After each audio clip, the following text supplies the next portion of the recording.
If you thought that we had drained every last morsel out of our decade-related video ideas, then you would be wrong. Today, on New Year's Eve, ahead of tomorrow's video looking at my view on the best 11 over the course of the entire decade, we're going to take a look at some of the best free transfer signings completed since 2010. Credit to Jezza on Twitter who sent in this one, and if you have any other video ideas, as always leave them in the comments and like those suggestions which you think would be good so as to let me know which ones people are most eager to see. Free transfers have always been a fantastic tool for both cash-strapped sides and European giants, and the 2010s have been no exception. I've tried to base my rankings on the significance of the signing as well as the raw talent of the player signed, which is why players like Dani Alves and Sami Khedira miss out in favour of arguably lesser talented but more significant arrivals. Here are my views on 7 of the best free transfer signings this decade. Demba Ba. Getting us started in the 7, Demba Ba may have featured even higher if he hadn't had such a low release clause at Newcastle United. The Magpies picked Ba up on a free after he scored 7 goals in 12 games in a relegated West Ham side, and he continued his rich vein of form at St James's Park. The Senegalese marksman found the back of the net 29 times in 58 games during just a season and a half in the North East, before Chelsea successfully activated his release clause. That means Newcastle only received a reported £7 million for the striker, but it was nice while it lasted, and that's still a decent return for a player you signed for nothing. Raul. Spanish legend Raul Gonzalez is of course best associated with the 16 years he spent at Real Madrid, where he ranks first in the all-time appearance charts and second to only Cristiano Ronaldo in the all-time scoring charts.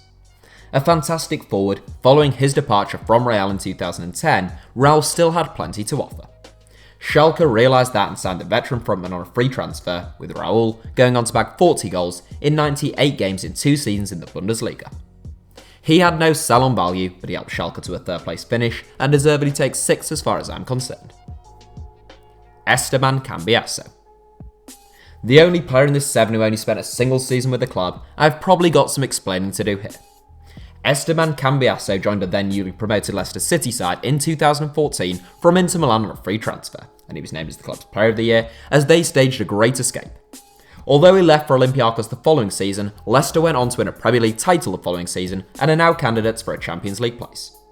Without Cambiasso, Leicester almost certainly would have gone down that season, and instead of title winners and top 4 hopefuls, they may well just have been playing second-tier football since 2014. Miroslav Klose. Following 53 goals in 149 games for Bayern Munich, German legend Miroslav Klose was released by the Bavarians in 2011. On the verge of turning 33, some may have thought Klose's best days were behind him, but not Lazio. The Italian signed Klose on a free, and he saw out the rest of his playing days at the Stadio Olimpico. Always more formidable at international than club level, Klose is Germany and the World Cup's all-time leading goalscorer, but he enjoyed some of the best football of his career in Rome. He scored 63 goals in 170 games, helping the club to 2 top 4 finishes and winning the Coppa Italia in 2013. James Milner. There are a fair few Liverpool fans who would send me death threats if James Milner didn't feature in this 7, but he takes 3rd place on merit and not through any fear of retribution, I assure you. The 33-year-old, who has now been playing Premier League football for more than half of his life, found himself out of contract back in 2015. Milner had spent the last 5 seasons at Manchester City, and Liverpool was so keen to sign him that they made him their best paid player at the time.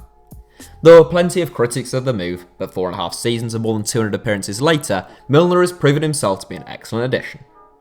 He has played in just about every position, and has always done so with a faultless attitude and a tremendous work rate, and he's still an important player now in a quite incredible side. Andrea Pirlo. AC Milan letting Andrea Pirlo leave on a free transfer should serve as a warning to clubs everywhere that age is just a number. The 2006 World Cup winner was 32 at the time, and he just helped AC Milan to win the Serie A title, his 9th trophy in a decade at the San Siro. He joined Juventus in a move Gianluigi Buffon called the signing of the century, and Juventus have won every league title since, whilst AC Milan have failed to even finish in the top 4 since. Pirlo isn't the only reason behind that, but he was a major factor, and he played 164 games in 4 seasons in Turin as the brains behind a brilliant Juventus side. Robert Lewandowski.